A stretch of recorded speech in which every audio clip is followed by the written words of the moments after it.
어젯밤에 벌어진 일입니다.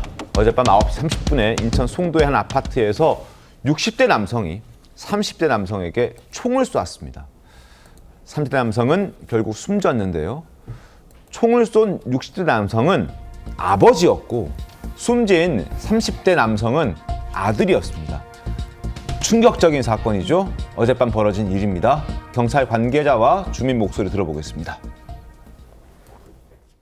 처음에 신고가 그럼 어떻게 들어온 거죠? 시아버지가 남편을 쐈다. 총은 사지총기라고 하더라고요. 다 불법이죠. 일단은 총이 가지고 있다는 거에 가장 많이 불안해하셨던 것 같아요. 이러지도 저러지도 못하고 저희 약속도 있었는데 다 취소하고 그냥 집에만 있었던 것 같아요. 이건 변호사님, 네. 아버지가 아들을 총으로 쐈다. 이게 우리나라에서 있을 수 있는 일인가요? 정말 오보가 아닌가라는 생각을 했던 게요. 저도 검찰에서 수사를 하면서 아들이 우발적으로 아버지와 언쟁을 하다가 아들이 아버지를 때린다든지 네. 아들이 아버지를 살해한 이 존속살해 사건은 제가 수사를 해봤지만 이 부모가 자식을 살해한 사건 굉장히 드물거든요. 그럼요. 그래서 더 정말 충격적이다라는 생각이 듭니다. 말씀 주신 대로 이 사건은 인천 송도에 있는 한 아파트에서 일어났고요. 어젯밤 9시 30분에 며느리가 신고를 했습니다. 당시 신고 내용이 시아버지가 아들을 쐈다라는 내용의 신고가 접수가 됐고요. 네. 현장에 출동한 경찰이 이 피해자, 그러니까 이 피의자의 아들을 급히 병원으로 이송했지만 이 같은 날 오후 11시에 결국에는 사망을 하고 말았습니다.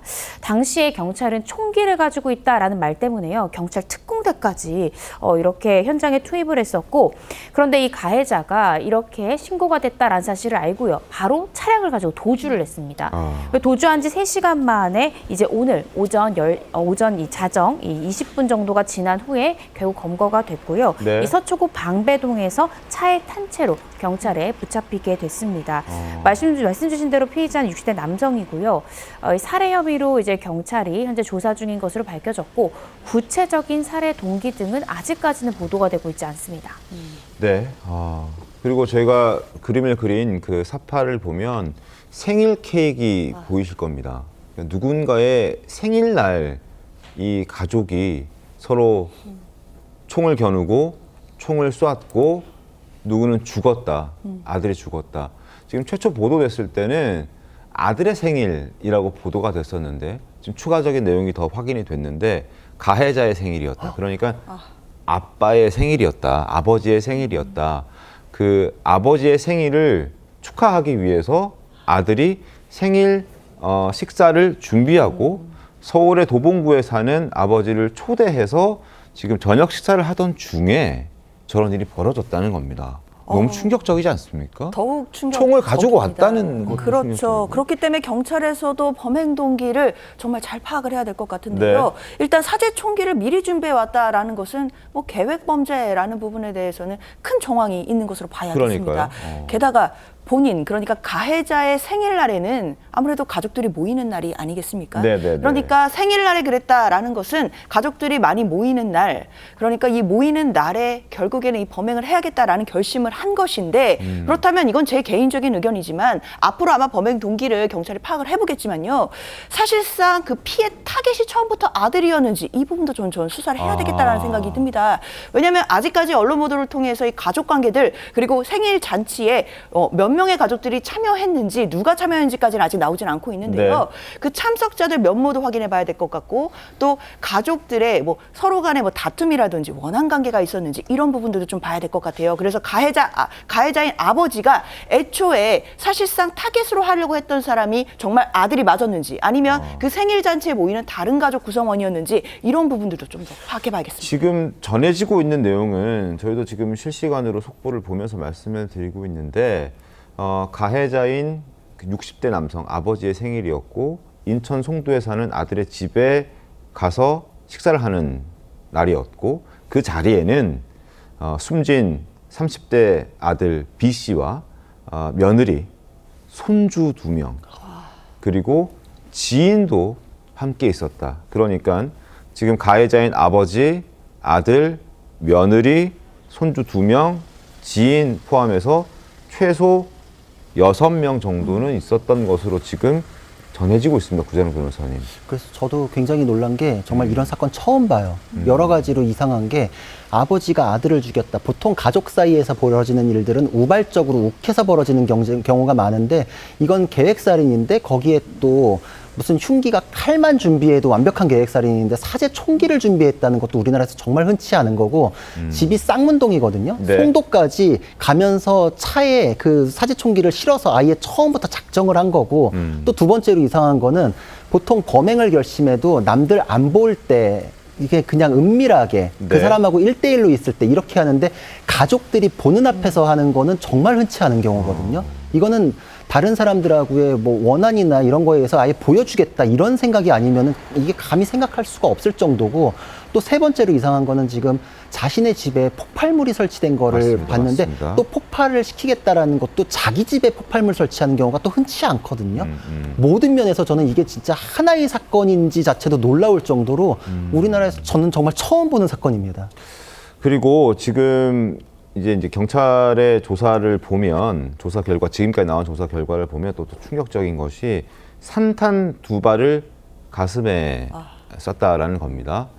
산탄이라고 하면 저희가 자세하게 말씀을 드릴 수 없는데 어쨌든 연달아 발사가 되는 여러 이제 파편들이 들어있는 이 산탄을 2발 쐈다라는 건데 과연 왜 도대체 무엇 때문에 아버지가 총까지 가지고 자식의 집에 가서 생일날 이런 일을 저질렀는지 확인 좀 해봐야 될 것 같습니다. 인근 주민들의 목소리도 한번 들어보겠습니다. 경찰이 분들이 다 오셔가지고 그때 주민분이 막 안내방송을 경찰분들이랑 오셔가지고 막 문을 두드리고 나오라고 해서 나온 거지. 그때 몇 시쯤이었어요?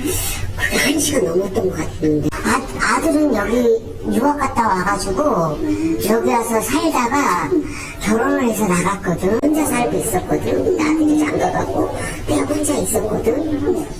이런 사건이 난 거야지.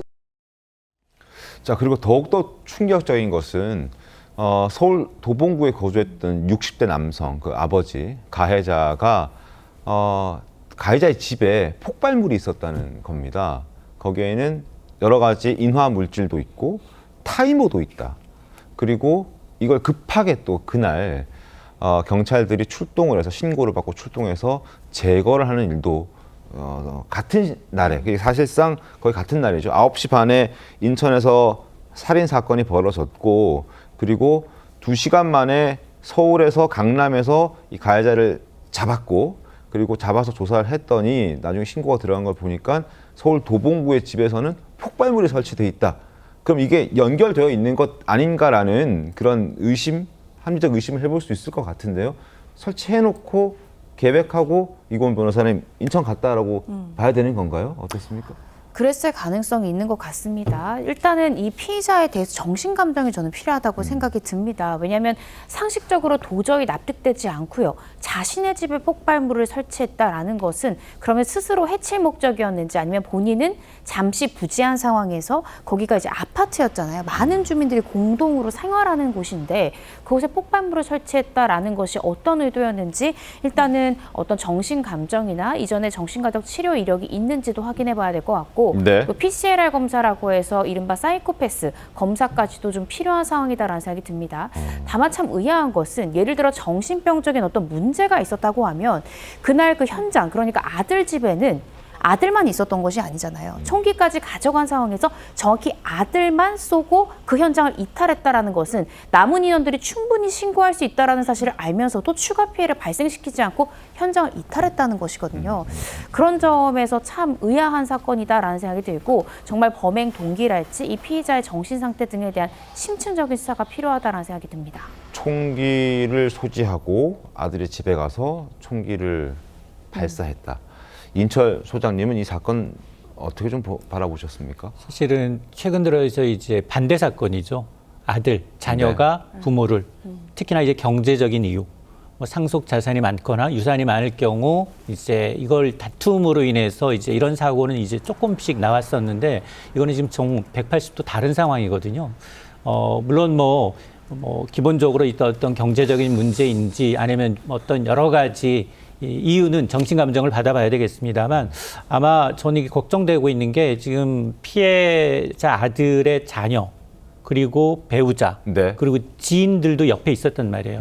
그 정신적 트라우마가 상당히 강할 텐데 왜 이분이 이런 결정을 했고 또 자신이 있었던 집에도 또 이런 폭발물 같은 것을 이제 설치했는지에 대해서는 추 정말 정밀 검사를 통해서 이런 일이 재발하지 않도록 우리가 조금은 왜냐하면 이게 고층 다층 주택이잖아요. 맞습니다. 한 사람의 피해로 인해서 그 소리로 인한 이제 인근 주민이 놀랄 수도 있고요. 만에 하나 폭발물이 제 시간에 터졌다라고 하면 더 큰 피해를 유발할 수 있기 때문에 좀 더 이런 이제 고립돼 있는 혼자 사시는 분들에 대해서는 조금 더 철저한 어떤 감시나 이제 좀 주변에 어떤 네. 이제 관리 감독이 좀 필요해 보입니다.